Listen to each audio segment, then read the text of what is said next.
وأحسن منك لم تر قط عيني وأجمل منك لم تلد النساء خلقت مبرأ من كل عيب خلقت مبرأ من كل عيب كأنك قد خلقت كما تشاء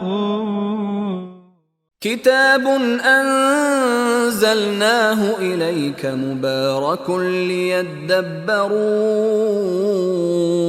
آياته وليتذكر أولو الألباب.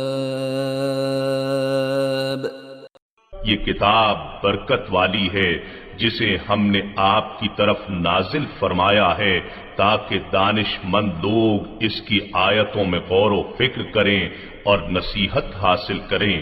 استغفر اللہ الذی لا الہ الا هو الحی القیوم واتوب الیہ. سامعین و ناظرین کرام، السلام علیکم ورحمۃ اللہ وبرکاتہ. سامعین کرام، سورہ اخلاص حصہ چہارم. آج کا موضوع، کیا ہمارا مقصود زندگی صرف دنیا کی کامیابی ہے؟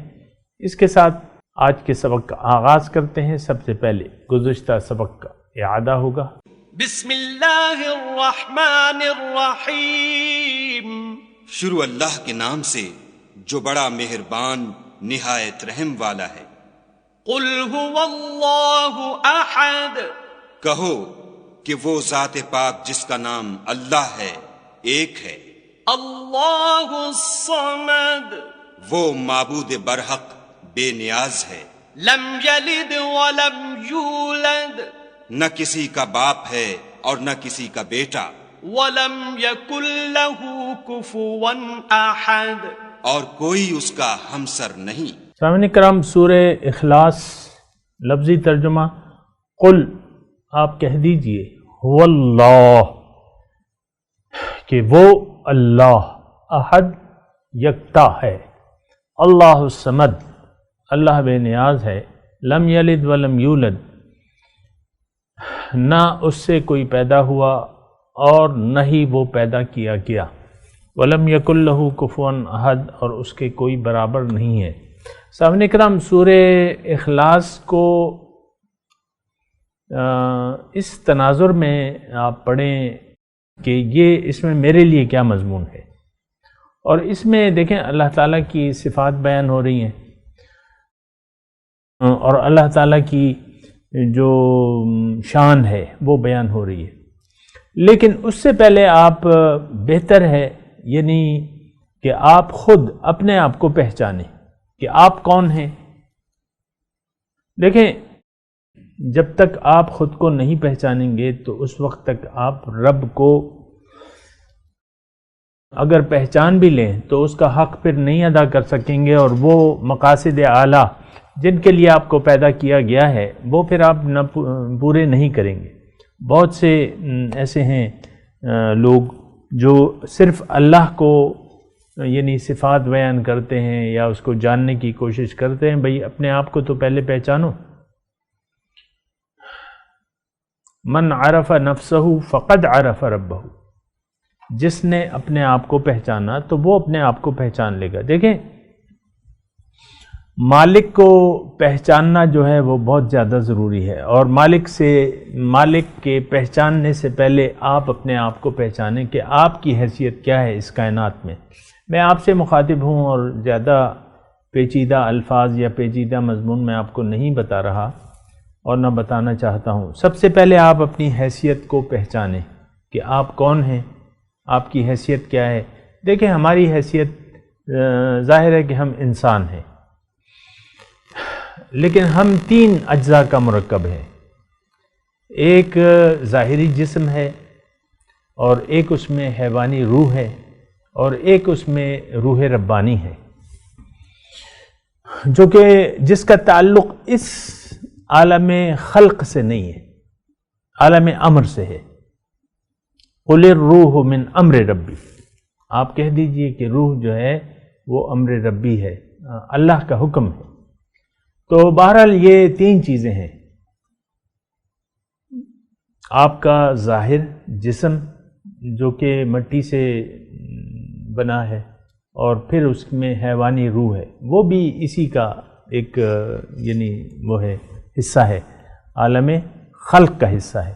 لیکن جو ایک چیز ہے مجھ میں اور آپ میں، وہ ہے عالم امر سے ہے وہ، اور وہ روح ربانی ہے، اور وہ روح ربانی ہی مسجود ملائکہ ہے۔ فَإِذَا سَوَّيْتُهُ وَنَفَخْتُ فِيهِ مِن رُوحِي فَقَعُوا لَهُ سَاجِدِينَ، جب میں اس کا ظاہر برابر کر دوں اور اس میں اپنی روح پھونکوں تو تب تم نے اس کو سجدہ کرنا ہے۔ تو دیکھیں آج کیا صورتحال ہے، آج ہم اپنے آپ کو نہیں پہچان پا رہے، اگر ہم نے پہچانا بھی ہے تو پہچان میں بہت بڑی غلطی کی ہے۔ ہمارا دیکھیں یہ بات ذرا تسلی سے سنیں، ہمارا جو ذہن ہے، جس طریقے سے ہم زندگی گزار رہے ہیں، یا جو ہم نے اپنے لیے ترجیحات مقرر کر دی ہیں زندگی کی کامیابی کے لیے، اس کا تعلق صرف میٹیریل سے ہے۔ ہم یہ سمجھ بیٹھے ہیں کہ ہم یہی ہیں جو کہ نظر آ رہے ہیں لوکنگ گلاس میں۔ نو، آپ یہ نہیں ہیں۔ آپ کی حقیقت جو ہے وہ آپ کے اندر روح ربانی ہے، اور وہ روح ربانی آپ کو معلوم ہے، ہونا چاہیے کہ 120 دن کے بعد جو ہے، جب ماں کے پیٹ میں بچہ 120 دن کا ہو جاتا ہے، اس کے بعد جو ہے روح ربانی آپ میں ڈالی جاتی ہے، پھونکی جاتی ہے۔ بہرحال تو یہ آپ کی حقیقت ہے۔ اب دوسری بات یہ ہے، لیکن سب سے پہلے اپنی پہچانیں۔ دوسری بات یہ ہے کہ آپ اللہ تعالیٰ کی یعنی اگر آپ اب وہ مقصد پورا کر لیں جس مقصد کے لیے آپ کو اللہ تعالیٰ نے دنیا میں بھجوایا ہے، تو پھر وہ انسان جو اپنے مقصد تخلیق کے پیچھے پڑ جائے اور اس کے لیے کوشش کرے، اللہ تعالیٰ نے قرآن میں اس کو خیر البریہ کہا ہے، بہترین خلائق۔ اب ظاہر ہے کہ یہ خیر البریہ سورہ البینہ میں ہے یہ مضمون، ان الذین آمنوا وعملوا الصالحات اولئک ھم خیر البریہ، جو ایمان لائے اور عمل صالح کیا، یہ بہترین خلائق ہے۔ یعنی آپ کا درجہ دیکھیں کتنا اونچا ہو گیا، صرف یہ ہے کہ آپ اس کام میں جڑ گئے جس کام کے لیے آپ آئے ہیں، اللہ پر ایمان لے آئے اور عمل صالح کیا۔ اس کی تشریح میں نے اسی وقت کی ہے، لیکن خلاصے کے طور پہ ایمان کا مطلب کیا ہے کہ اللہ کو اس کی ذات اور صفات کے مطابق اس پہ آپ یقین کر لیں۔ تو ذات کے متعلق یقین تو یہ ہے کہ بس اللہ ہے اور ایک ہے، یکتا ہے، لیکن جب صفات میں آتا ہے تو ہمارے لیے جو صفت اللہ تعالیٰ نے منتخب کی ہے ہماری کامیابی کے لیے، وہ لا الہ الا اللہ، اللہ تعالیٰ کو الہ واحد تسلیم کرنا ہے۔ تو بہرحال میں آپ کو یہ کہہ رہا تھا کہ سب سے پہلے آپ نے اپنے آپ کو پہچاننا ہے، اور آپ کا مقام جو ہے بہترین خلائق مخلوقات میں سے پہلے نمبر پہ ہے، خیر البریہ۔ لیکن اگر ہم نے اپنے آپ کو نہ پہچانا اور اپنی کامیابی کے راستے کو نہ جانا، اپنی منزل کو نہ جانا، اپنی منزل کو منزل نہ بنایا، تو پھر یہ مخلوق جو ہے، یہ انسان، یہ شر البریہ میں آ جائے گا، بدترین خلائق۔ ہم اس وقت بدترین خلائق ہیں من حیث القوم یا من حیث الامہ، مسلمان امت جو ہے۔ دیکھیں غیروں سے ہمارا واسطہ کیا ہے، غیروں کی میں کیوں بات کروں؟ ہم تو اپنے یعنی اپنی سوچ رہے ہیں نا کہ ہمیں صحت یاب ہونا ہے، ہمیں زندگی چاہیے، تو پہلے تو ہم اپنی بات کریں گے، ہم خود زندہ ہو جائیں تو پھر اوروں کو دعوت دیں گے۔ پہلے تو علیکم انفسکم، تمہارے ذمے پہلے تمہاری اپنی ذات ہے اے مسلمان۔ تو اگر ہم نے اپنے آپ کو نہ پہچانا، اب ظاہر ہے میں آپ سے یہی کہہ رہا تھا کہ اس وقت ہم بدترین خلائق ہیں، من حیث الامت، من حیث القوم یا افراد. ہم اللہ تعالیٰ کی یاد کو دل سے بھلا چکے ہیں، اللہ تعالیٰ کے قرآن سے ہم منہ موڑ چکے ہیں. کتاب ہدایت یہ ہم نہیں سمجھتے، اس سے ہم ہدایت نہیں لیتے. حضور صلی اللہ علیہ وسلم کے اسوہ حسنہ کے مطابق زندگی گزارنے کے لیے ہم تیار نہیں ہیں. ہماری زندگی منچاہی زندگی ہے، جیسا کہ کافروں کی ہے، جیسا کہ مشرکوں کی ہے. ہم نے ان کے رویے کو اپنا لیا ہے. وہ بھی کہتے ہیں ان ہی الا حیاتنا الدنیا، ہم بھی کہتے ہیں ان ہی الا حیاتنا الدنیا، کہ بس یہی زندگی ہے، یہی کامیابی ہے، اس میں کوشش کرو. ہم بھی یہی کہتے ہیں کہ بھئی یہی زندگی ہے. اپنے بچوں کو آپ دیکھ لیں کس طریقے سے آپ تیار کرتے ہیں. آپ خود بھی دنیا دار رہنا چاہتے ہیں، دنیا کی چاہت سے آپ کا دل لبریز ہے اور دنیا ہی کے لیے آپ زندہ رہنا چاہتے ہیں. دنیا کی کامیابی آپ کی نظر میں اصل کامیابی ہے. جب یہ صورتحال ہے سامعین کرام، تو پھر جو کچھ ہم جو کچھ ہم کر رہے ہیں دینی کام کر رہے ہیں، وہ پھر فضول بن جاتے ہیں. یہ بات نوٹ کر لو. حضور صلی اللہ علیہ وسلم فرماتے ہیں کہ انما الاعمال بالنیات، اعمال کا دار و مدار نیت پر ہے. آپ کی نیت دنیا میں زندگی گزارنے کی اللہ نہیں ہے، تو پھر آپ جو بھی کرتے ہیں دینی جو کچھ کام کرتے ہیں یا جو بھی آپ، تو وہ پھر فضول بن جاتے ہیں، کیونکہ آپ کی نیت اللہ نہیں ہے. آپ آخرت کی کامیابی آپ کا نصب العین نہیں ہے. اللہ تعالیٰ کی رضا آپ چاہتے نہیں ہیں. زندگی اپنی مرضی سے گزارنا چاہتے ہیں، اللہ کی مرضی سے نہیں. یہ وہ باتیں ہیں جو میں چیلنج کے طور پہ آپ کو کہتا ہوں کہ آپ اس کو غلط ثابت کر دیں. ہوں گے کچھ لوگ، میں تو یہ نہیں کہہ رہا، لیکن قلیل، تھوڑے ہیں. ہونا چاہیے ہمیں زیادہ، ہمیں زیادہ تعداد میں ہونا چاہیے، تاکہ ہم دنیا کے سامنے ایک مکمل نمونہ بن کے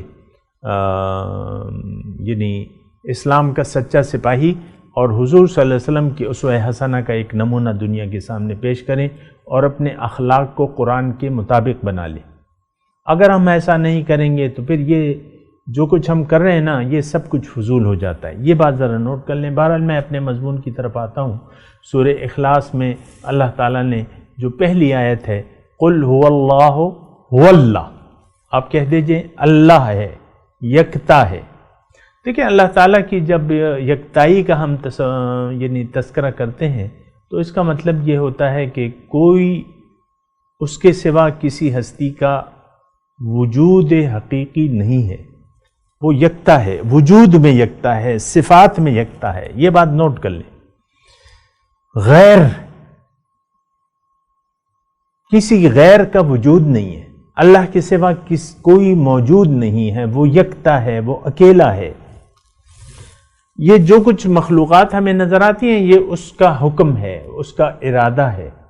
اس نے چاہا تو یہ مخلوقات ہو گئیں، اور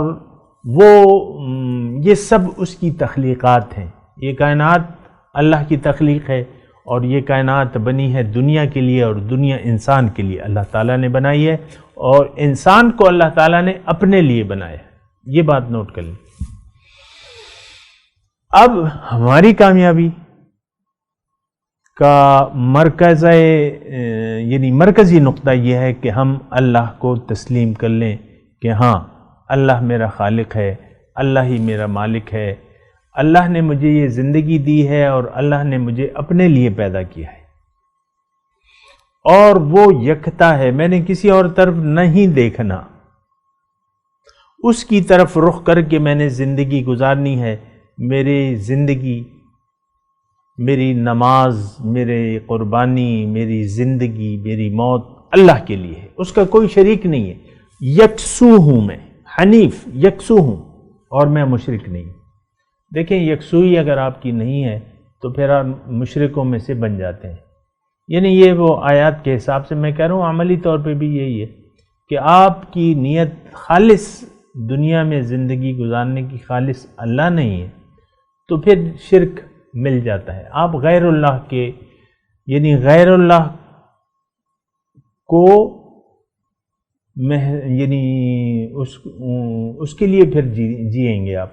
اللہ یا تو دیکھیں دو چیزیں ہیں, یا تو آپ اللہ کو چاہیں گے یا غیر اللہ کو. اگر غیر اللہ کو آپ چاہتے ہیں تو اللہ تعالیٰ کو آپ نے بھلا دیا بحیثیت مقصود حیات, مطلوب اور محبوب اور معبود.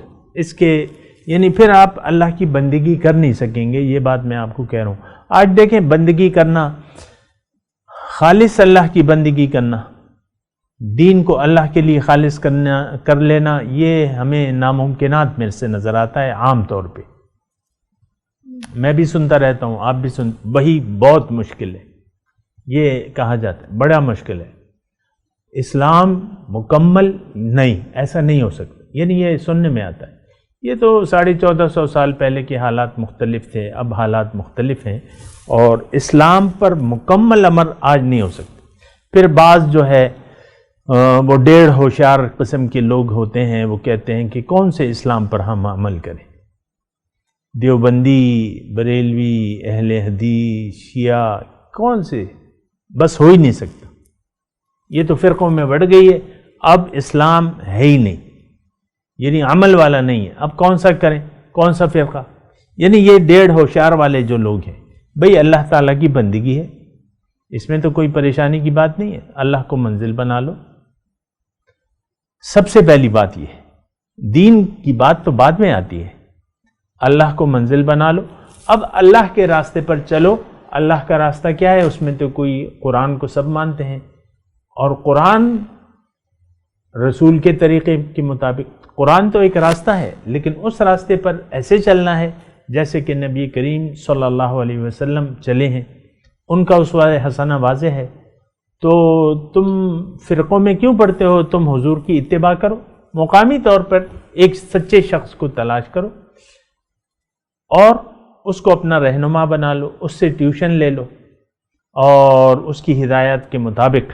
اور وہ جو سچا شخص ہے وہ آپ کو حضور صلی اللہ علیہ وسلم کی زندگی کا ایک نمونہ پیش کرے گا. وہ آپ پہ ایک گواہ ہوگا عملی طور پہ. تو آپ اس کی اتباع شروع کر دو. وَاتَّبِعْ سَبِيلَ مَنْ أَنَابَ إِلَيَّ. اس میں تو کوئی مشکل نہیں ہے.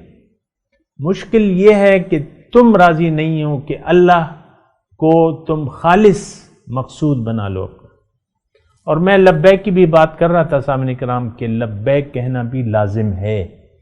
یہ بات عام طور پہ تو یعنی ہمارے ذہن میں نہیں ہے, یا جس ہجوم میں ہم رہ رہے ہیں وہ ایسی باتیں نہ کوئی سوچتا ہے اور نہ کوئی بتاتا ہے, الا ماشاء اللہ. میں تو انہیں انکار نہیں کر رہا. اللہ تعالیٰ اللہ کی طرف دعوت دینے والے موجود ہیں, اللہ کے نیک بندے موجود ہیں, اور میں تو آپ کو مشورہ دیتا ہوں کسی بھی بندے کو آپ دیکھ لیں.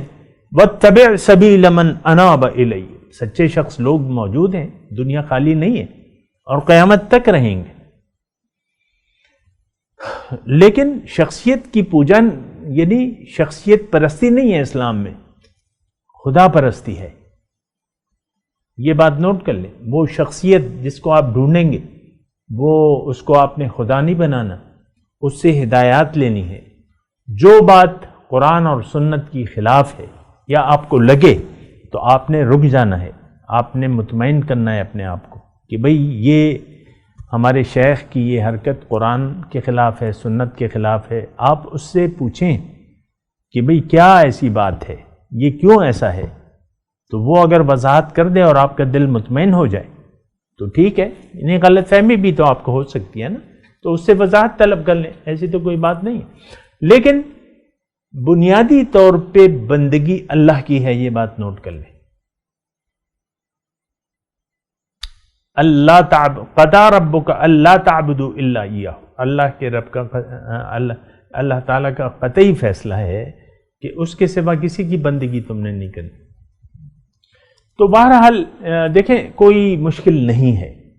اللہ تعالیٰ نے قرآن میں فرمایا کہ هو اجتباکم وما جعل علیکم فی الدین من عرج ملت ابیکم ابراہیم وَسَمَّاكُمُ الْمُسْلِمِينَ. دین میں کوئی حرج نہیں ہے، کوئی مشکل نہیں ہے. یہ تو مشکل، دیکھیں ہر کام مشکل ہو جاتا ہے، ہر آسان کام مشکل ہو جاتا ہے جب آپ اسے کرنا نہ چاہیں.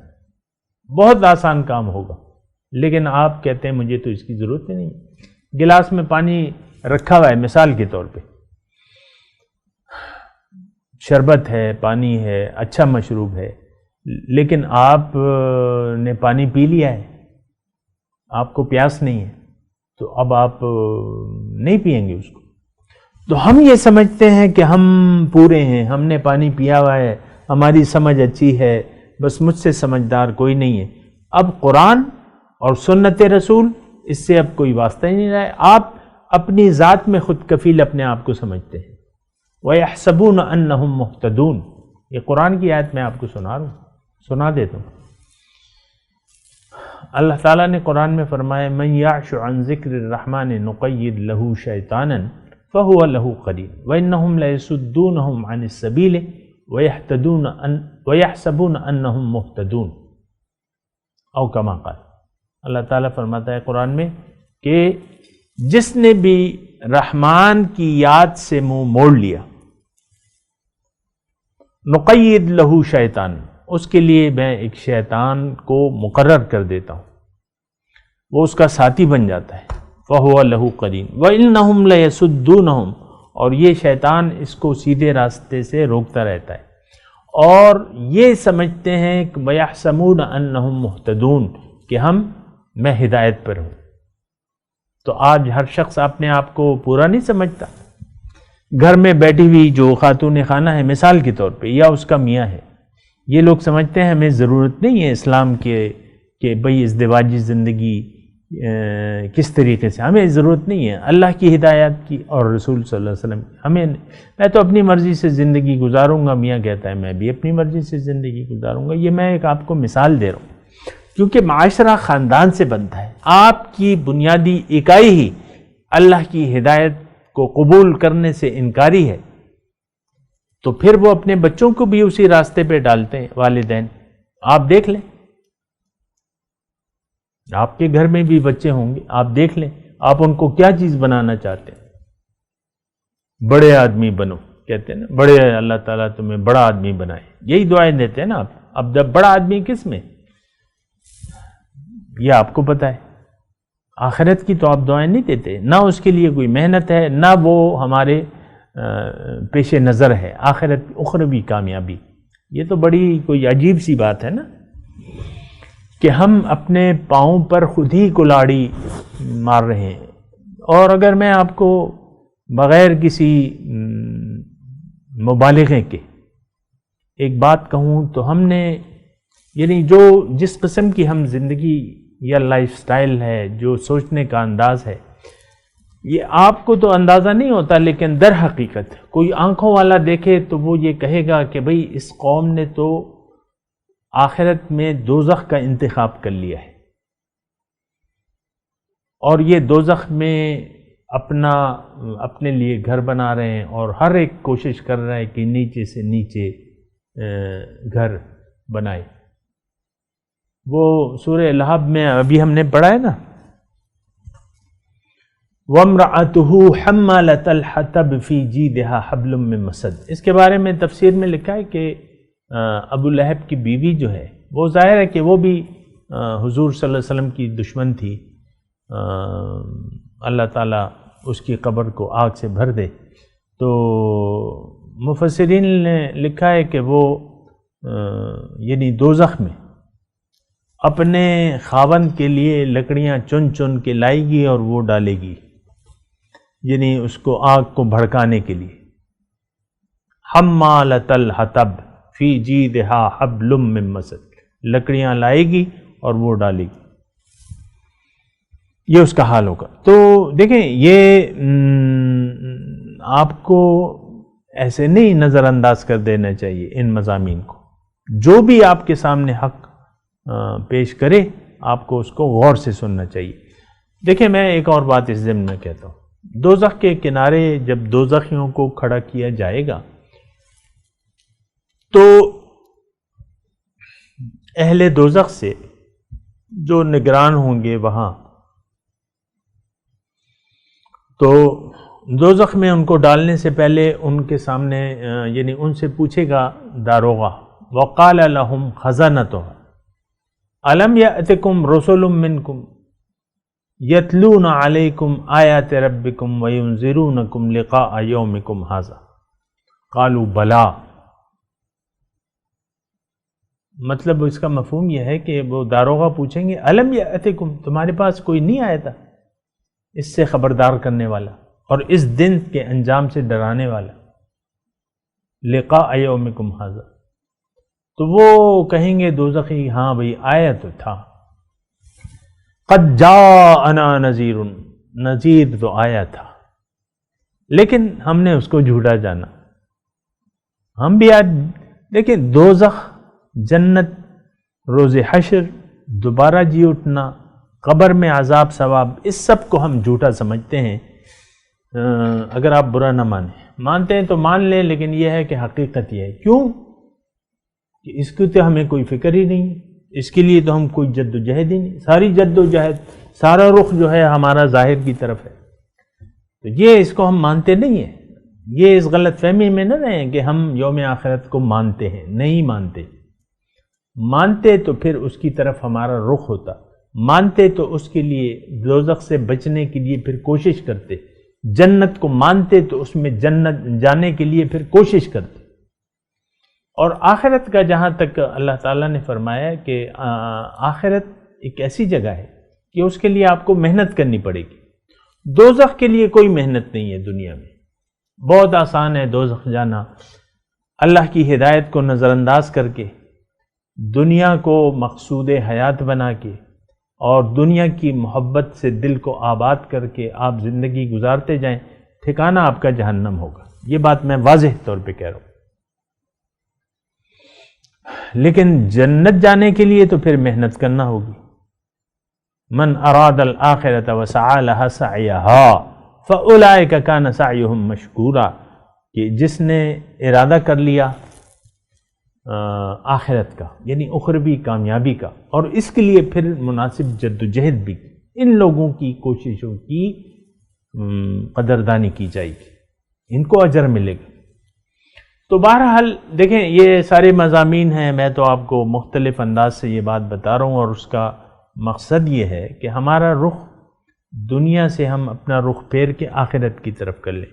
میری یعنی مقصد میرا ہرگز یہ نہیں ہے کہ ہم ترک دنیا کر لیں، نہیں، دنیا کو استعمال کریں اخروی کامیابی کے لیے، دنیا میں زندگی گزاریں اللہ کو مقصود بنا کے، محبوب بنا کے، مطلوب بنا کے، اور اللہ کی بندگی شروع کر دیں، رخ اللہ کی طرف اور بندگی اللہ کی، رسول کے طریقے کے مطابق۔ یہ مکمل ایک پیکج ہے۔ میں تلاوت کرتا ہوں، میرے ساتھ دہرائیے۔ اعوذ باللہ من الشیطان الرجیم، بسم اللہ الرحمن الرحیم۔ قل هو اللہ احد اللہ الصمد لم یلد ولم یولد وَلَمْ يَكُنْ لَهُ كُفُوًا أَحَدٌ۔ ترجمہ سنا دیں۔ قل هو اللہ احد، آپ کہہ دیجئے کہ وہ اللہ یکتا ہے، اللہ الصمد، اللہ بے نیاز ہے، لم یلد ولم یولد، نہ اس سے کوئی پیدا ہوا نہ ہی وہ پیدا کیا گیا، ولم یکن لہ کفوا احد، اور نہ ہی کوئی اس کا دوسرا ہمسر ہے۔ اب ان آیت کی تلاوت اور ترجمہ۔ بسم اللہ الرحمن الرحیم، شروع اللہ کے نام سے جو بڑا مہربان نہایت رحم والا ہے۔ قل هو اللہ احد، کہو کہ وہ ذات پاک جس کا نام اللہ ہے ایک ہے۔ اللہ الصمد، وہ معبود برحق بے نیاز ہے۔ لم يلد ولم يولد نہ کسی کا باپ ہے اور نہ کسی کا بیٹا، ولم يكن له كفوا احد اور کوئی اس کا ہمسر نہیں۔ اس کے ساتھ ہی سامعین کرام آج کے درس کا وقت اختتام کو پہنچا۔ انشاءاللہ اگلے درس میں ملاقات ہوگی۔ وآخر دعوانا ان الحمد للہ رب العالمین، والسلام علیکم ورحمۃ اللہ وبرکاتہ۔